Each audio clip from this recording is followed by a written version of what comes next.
എനിക്കും തകയില്ല, തങ്ങൾക്ക് ബോർഡുണ്ട്, നിന്നോട് പറഞ്ഞിട്ടുണ്ട്. അപ്പൊ അതുകൊണ്ട് ഞാൻ വേഗം നിർത്തുകയാണ്.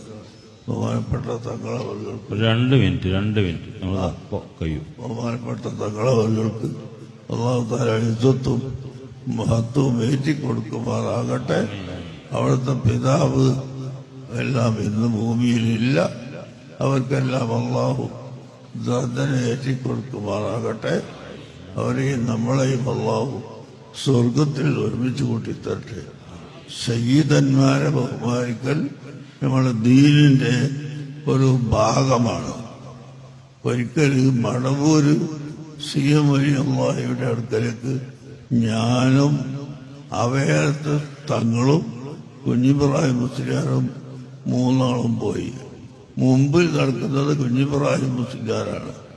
അപ്പോ അവിടെ ചെന്ന് സലാം പറഞ്ഞ് മടക്കിയ ഉടനെ തന്നെ ഒരൊറ്റ ചോദ്യം, എന്താ കുഞ്ഞിബ്രാഹിം മുസ്ലിയാരെ, തങ്ങളെ നിങ്ങൾ പിന്നിലാക്കി നടക്കുകയാണോ?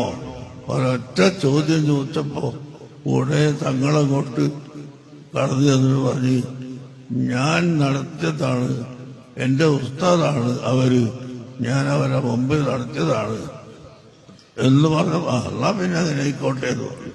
അപ്പൊ അത്രത്തോളം സയ്യിദന്മാരെ ബഹുമാനിക്കലും അഹ്ലു ബൈത്തിനെ ബഹുമാനിക്കൽ അത് ഈമാൻ നിലനിൽക്കാനുള്ള ഒരു ഭാഗമാണ്. ആ അഹ്ലു ബൈത്ത് എന്ന നിലക്ക് തന്നെ നാം ബഹുമാനിക്കുകയും ആദരിക്കുകയും ചെയ്യണമെന്ന് പ്രത്യേകമായി ഞാൻ ഓർമ്മിപ്പിക്കുകയാണ്. അള്ളാഹു അതിന് തൗഫീഖ് നൽകട്ടെ.